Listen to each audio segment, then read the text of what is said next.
एक समय की बात है। एक राजा के दरबार में एक बहुत समझदार मंत्री था। इस मंत्री के पास हर समस्या का हल था और राजा कोई भी बड़ा निर्णय बिना उसकी राय के नहीं लेता था। इस कारण से दरबार के बाकी लोग मंत्री से जलते थे। एक दिन राजा ने मंत्री से कहा, तुम बहुत समझदार हो, लेकिन तुम्हारा बेटा बहुत मूर्ख है और उसमें कोई समझ नहीं है। मंत्री को यह बात अच्छी नहीं लगी और उसने राजा से पूछा, महाराज, आप ऐसा क्यों कह रहे हैं? आपको क्या लगता है कि मेरा बेटा मूर्ख है? राजा ने कहा, हर सुबह जब मैं लोगों से मिलने के लिए आता हूं तो तुम्हारा बेटा वहां होता है। मैं हर दिन उससे पूछता हूं कि क्या ज्यादा कीमती है, सोना या चांदी, और हर बार वह चांदी को ज्यादा कीमती बताता है।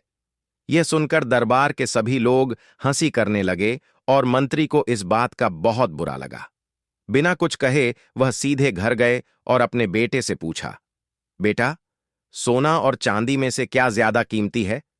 बेटा तुरंत बोला, सोना। मंत्री ने पूछा, अगर तुम जानते हो कि सोना ज्यादा कीमती है तो तुम रोज राजा को गलत जवाब क्यों देते हो और कहते हो कि चांदी ज्यादा कीमती है? बेटा बोला, पिताजी, हर सुबह राजा बाजार में आता है और मुझसे दो सिक्के, एक चांदी का और एक सोने का, रखकर पूछता है कि कौन सा सिक्का ज्यादा कीमती है। मैं हर बार चांदी का सिक्का ले लेता हूं और राजा हंसते हुए चला जाता है। मंत्री ने फिर पूछा, तुम रोज चांदी का सिक्का क्यों उठाते हो? अब तो दरबार में सब लोग मेरा मजाक उड़ाते हैं। बेटा पिता को अपने कमरे में ले गया और फिर उसने एक बॉक्स खोला। उस बॉक्स में ढेर सारी चांदी के सिक्के थे। यह देखकर मंत्री चौंके और पूछा, तुमने यह सारी चांदी के सिक्के कहां से पाए? बेटा बोला, पिताजी, ये वे सिक्के हैं जो राजा मुझे देता है। अगर मैं राजा को सही जवाब देता हूं और सोने का सिक्का लेता हूं तो वह मुझे ये सवाल पूछना बंद कर देगा और मैं रोज चांदी का सिक्का नहीं पा सकूंगा।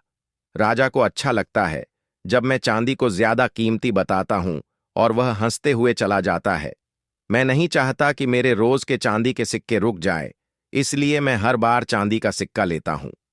यह सुनकर मंत्री अपने बेटे पर गर्व महसूस करने लगे और समझ गया कि भले ही लोग उनके बेटे को मूर्ख कहते हों, लेकिन उनके बेटे की समझ एक समझदार इंसान ही समझ सकता है।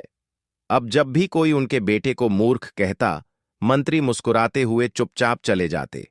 दोस्तों, आपने देखा होगा कि कुछ लोग थोड़ी सी मेहनत करते हैं और उसका बड़ा दिखावा करते हैं, जबकि कुछ लोग बड़ी बातें बिना किसी दिखावे के करते हैं। अगर आप जानते हैं कि जो आप कर रहे हैं वह सही है, तो यह मायने नहीं रखता कि लोग आपको मूर्ख या पागल कहें। दुनिया अक्सर उन्हीं लोगों को पागल कहती है जिन्हें वह समझ नहीं पाती। तो अगर आप चाहते हैं कि यह कहानी और लोगों तक पहुंचे, तो इस वीडियो को लाइक करें। अगली बार फिर एक और कहानी के साथ मिलते हैं। जीवन में धैर्य रखें, आभारी रहें और आगे बढ़ें।